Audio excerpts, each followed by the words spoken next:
अध्याय 11 विराट रूप।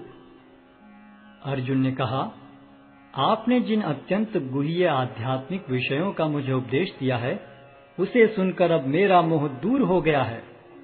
हे कमल नयन, मैंने आपसे प्रत्येक जीव की उत्पत्ति तथा लय के विषय में विस्तार से सुना है और आपकी अक्षय महिमा का अनुभव किया है।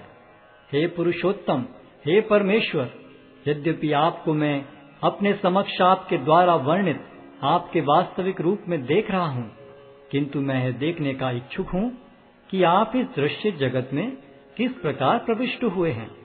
मैं आपके उसी रूप का दर्शन करना चाहता हूँ। हे प्रभु, हे योगेश्वर, यदि आप सोचते हैं कि मैं आपके विश्व रूप को देखने में समर्थ हो सकता हूँ, तो कृपा करके मुझे अपना असीम विश्व रूप दिखलाइए। भगवान ने कहा, हे अर्जुन, हे पार्थ, अब तुम मेरे ऐश्वर्य को सैकड़ों हजारों प्रकार के दैवी तथा विविध रंगों वाले रूपों को देखो। हे भारत, लो, तुम आदित्यों, वसुओं, रुद्रों, अश्विनी कुमारों तथा अन्य देवताओं के विभिन्न रूपों को यहाँ देखो।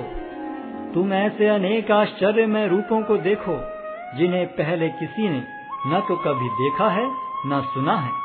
हे अर्जुन, तुम जो भी देखना चाहो उसे तत्क्षण मेरे इस शरीर में देखो। तुम इस समय तथा भविष्य में भी जो भी देखना चाहते हो उसको यह विश्व रूप दिखाने वाला है। यहाँ एक ही स्थान पर चर अचर सब कुछ है, किंतु तुम मुझे अपनी आंखों से नहीं देख सकते, अतः मैं तुम्हें दिव्य आंखें दे रहा हूँ। अब मेरे योग ऐश्वर्य को देखो। संजय ने कहा, हे राजा, इस प्रकार कहकर महायोगेश्वर भगवान ने अर्जुन को अपना विश्व रूप दिखलाया। अर्जुन ने उस विश्व रूप में असंख्य मुख, असंख्य नेत्र तथा असंख्य आश्चर्य में दृश्य देखे। यह रूप अनेक दैवी आभूषणों से अलंकृत था और अनेक दैवी हथियार उठाए हुए था। यह दैवी मालाएं तथा वस्त्र धारण किए था और उस पर अनेक दिव्य सुगंधियां लगी थीं। सब कुछ आश्चर्य में, तेजमय, असीम तथा सर्वत्र व्याप्त था। यदि आकाश में हजारों सूर्य एक साथ उदय हों, तो उनका प्रकाश शायद परम पुरुष के इस विश्व रूप के तेज की समता कर सके। उस समय अर्जुन भगवान के विश्व रूप में एक ही स्थान पर स्थित हजारों भागों में विभक्त ब्रह्मांड के अनंत अंशों को देख सका। तब मोहग्रस्त एवं आश्चर्यचकित रोमांचित हुए अर्जुन ने प्रणाम करने के लिए मस्तक झुकाया और वह हाथ जोड़कर भगवान से प्रार्थना करने लगा। अर्जुन ने कहा, हे भगवान कृष्ण, मैं आपके शरीर में सारे देवताओं तथा अन्य विविध जीवों को एकत्र देख रहा हूँ। मैं कमल पर आसीन ब्रह्मा, शिवजी तथा समस्त ऋषियों एवं दिव्य सर्पों को देख रहा हूँ। हे विश्वेश्वर, हे विश्वरूप, मैं आपके शरीर में अनेकानेक हाथ, पेट, मुंह तथा आंखें देख रहा हूँ, जो सर्वत्र फैले हैं और जिनका अंत नहीं है। आप में न अंत दिखता है, न मध्य और न आदि। आपके रूप को उसके चकाचौंध तेज के कारण देख पाना कठिन है, क्योंकि वह प्रज्वलित अग्नि की भांति अथवा सूर्य के अपार प्रकाश की भांति चारों ओर फैल रहा है। तो भी मैं इस तेजोमय रूप को सर्वत्र देख रहा हूँ, जो अनेक मुकुटों, गदाओं तथा चक्रों से विभूषित है। आप परम आद्य ज्ञेय वस्तु हैं। आप इस ब्रह्मांड के परम आधार हैं। आप अव्यय तथा पुराण पुरुष हैं। आप सनातन धर्म के पालक भगवान हैं। यही मेरा मत है। आप आदि, मध्य तथा अंत से रहित हैं। आपका यश अनंत है। आपकी असंख्य भुजाएं हैं और सूर्य तथा चंद्रमा आपकी आंखें हैं। मैं आपके मुख से प्रज्वलित अग्नि निकलते और आपके तेज से इस संपूर्ण ब्रह्मांड को जलते हुए देख रहा हूँ।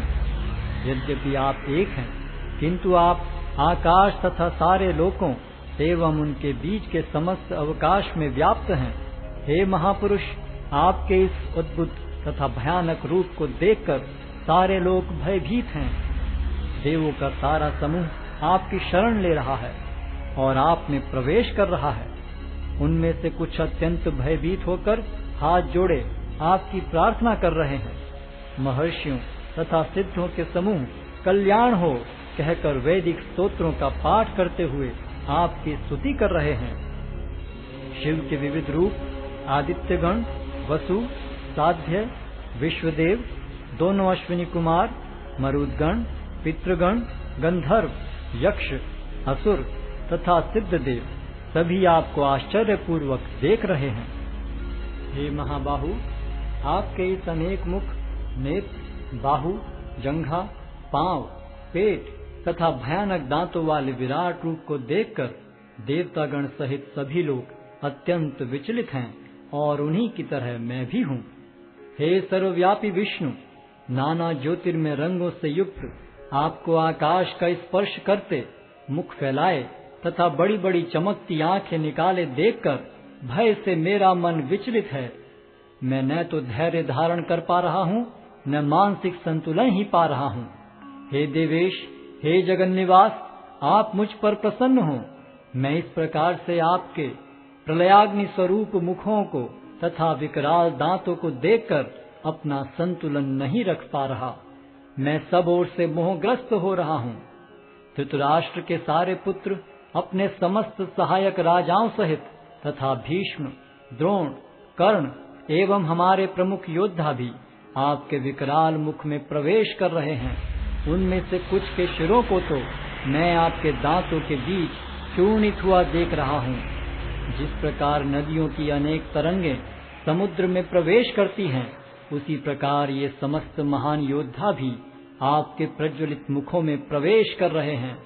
मैं समस्त लोगों को पूर्ण वेग से आपके मुख में उसी प्रकार प्रविष्ट होते देख रहा हूँ, जिस प्रकार पतंगे अपने विनाश के लिए प्रज्वलित अग्नि में कूद पड़ते हैं। हे विष्णु, मैं देखता हूँ कि आप अपने प्रज्वलित मुखों से सभी दिशाओं के लोगों को निगले जा रहे हैं। आप सारे ब्रह्मांड को अपने तेज से आपूरित करके अपनी विकराल झुलसाती किरणों सहित प्रकट हो रहे हैं। हे देवेश, कृपा करके मुझे बतलाइए कि इतने उग्र रूप में आप कौन हैं। मैं आपको नमस्कार करता हूँ, कृपा करके मुझ पर प्रसन्न हो। आप आदि भगवान हैं। मैं आपको जानना चाहता हूँ, क्योंकि मैं नहीं जान पा रहा हूँ कि आपका प्रयोजन क्या है। भगवान ने कहा, समस्त जगतों को विनष्ट करने वाला काल मैं हूँ और मैं यहाँ समस्त लोगों का विनाश करने के लिए आया हूँ। तुम्हारे सिवा दोनों पक्षों के सारे योद्धा मारे जाएंगे। अतः उठो, लड़ने के लिए तैयार हो और यश अर्जित करो। अपने शत्रुओं को जीतकर संपन्न राज्य का भोग करो। ये सब मेरे द्वारा पहले ही मारे जा चुके हैं। और हे सव्यसाची, तुम तो युद्ध में केवल निमित्त मात्र हो सकते हो। द्रोण, भीष्म, जयद्रथ, कर्ण तथा अन्य महान योद्धा पहले ही मेरे द्वारा मारे जा चुके हैं। अतः तुम उनका वध करो और तनिक भी विचलित न हो। तुम केवल युद्ध करो, युद्ध में तुम अपने शत्रुओं को परास्त करोगे। संजय ने धृतराष्ट्र से कहा, हे राजा, भगवान के मुख से इन वचनों को सुनकर कांपते हुए अर्जुन ने हाथ जोड़कर उन्हें बारंबार नमस्कार किया। फिर उसने भयभीत होकर अवरुद्ध स्वर में कृष्ण से इस प्रकार कहा। अर्जुन ने कहा, हे ऋषिकेश, आपके नाम के श्रवण से संसार हर्षित होता है और सभी लोग आपके प्रति अनुरक्त होते हैं। यद्यपि सिद्ध पुरुष आपको नमस्कार करते हैं, किंतु असुरगण भयभीत हैं और इधर उधर भाग रहे हैं। यह ठीक ही हुआ है। हे महात्मा, आप ब्रह्मा से भी बढ़कर हैं। आप आदि सृष्टा हैं, तो फिर वे आपको सादर नमस्कार क्यों न करें।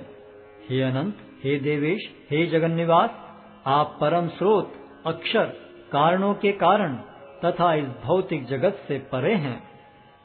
आप आदि देव, सनातन पुरुष तथा इस दृश्य जगत के परम आश्रय हैं।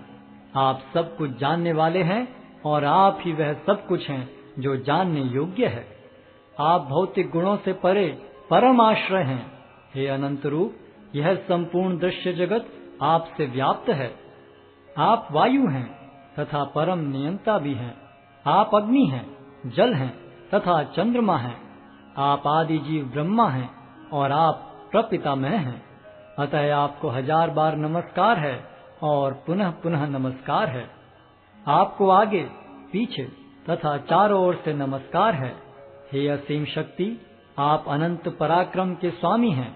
आप सर्वव्यापी हैं, अतः आप सब कुछ हैं। आपको अपना मित्र मानते हुए मैंने हठ पूर्वक आपको हे कृष्ण, हे यादव, हे सखा जैसे संबोधनों से पुकारा है, क्योंकि मैं आपकी महिमा को नहीं जानता था। मैंने मूर्खतावश या प्रेमवश जो कुछ भी किया है, कृपया उसके लिए मुझे क्षमा कर दें। यही नहीं, मैंने कई बार आराम करते समय एक साथ लेटे हुए या साथ साथ खाते या बैठे हुए, कभी अकेले तो कभी अनेक मित्रों के समक्ष आपका अनादर किया है। हे अच्युत, मेरे इन समस्त अपराधों को क्षमा करें। आप इस चर तथा अचर संपूर्ण दृश्य जगत के जनक हैं। आप परम पूज्य महान आध्यात्मिक गुरु हैं। न तो कोई आपके तुल्य है, न ही कोई आपके समान हो सकता है। हे अतुल शक्ति वाले प्रभु, भला तीनों लोकों में आपसे बढ़कर कोई कैसे हो सकता है। आप प्रत्येक जीव द्वारा पूजनीय भगवान हैं। अतः मैं गिरकर सादर प्रणाम करता हूँ और आपकी कृपा की याचना करता हूँ।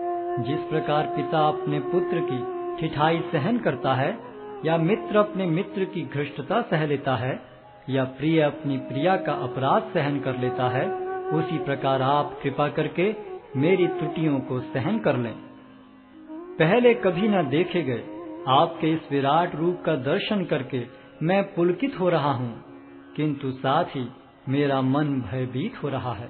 अतः आप मुझ पर कृपा करें और हे देवेश, हे जगन्निवास, अपना पुरुषोत्तम भगवत स्वरूप पुनः दिखाएं।